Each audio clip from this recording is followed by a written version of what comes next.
Hello viewers, tutorial 15, question 11.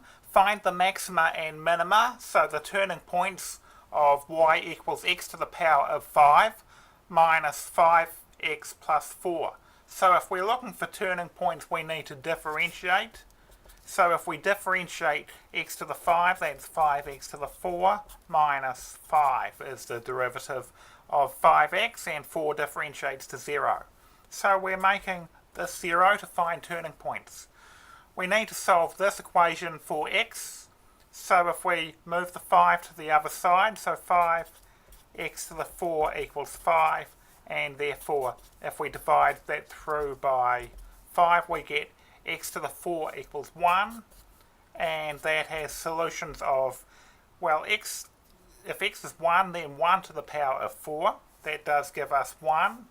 And is negative 1 a solution? Negative 1 to the power of 4. Negative 1 times negative 1 times negative 1 times negative 1 is positive 1, so that is a solution as well. So we get 1 or negative 1. Two solutions there. We will also need our second derivative, so let's find our second derivative now. That gives us, differentiate the first derivative, which was 5x to the power of 4 minus 5. We get 20x to the power of 3. So when x equals 1, let's find y. So y equals, let's substitute 1 into the original. We get 1 to the power of 5 minus 5 times 1 plus 4. So we've got 1 minus 5 plus 4 is 0. And what about the second derivative? Y double dash of 1. So this was y of 1. Y double dash of 1 is going to be 20 times x is 1 to the power of 3, which is 20. Positive answer to the second derivative tells us that's a minimum. So we have a minimum at the point x was 1, y we found to be 0.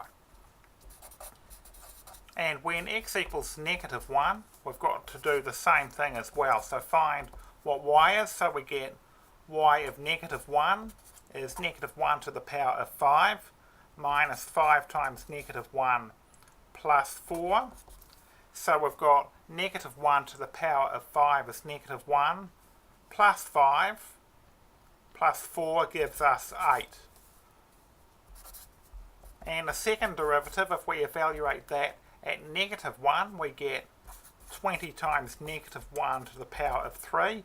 Negative 1 cubed is negative 1, so that gives us negative 20. So we get a negative answer to our second derivative, so therefore that's a maximum. So we've got a maximum at the point negative 1 was x, and y is 8. Okay, thanks for watching. Over and out.